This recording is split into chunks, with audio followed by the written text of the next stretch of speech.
हमारे नुमाइंदा अब्दुल बाकी कीहर की रिपोर्ट के मुताबिक लोकल गवर्नमेंट का मुलाजिम नज़ीर अहमद नोनारी 22 माह से तनख्वाह न मिलने पर एहतजाजन प्रेस कॉन्फ्रेंस की।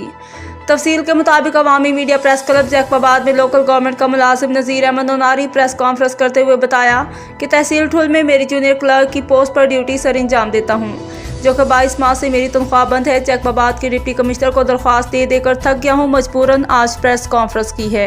मेरे घर का चूल्हा बंद है, फाका कशी करने को तैयार हूँ।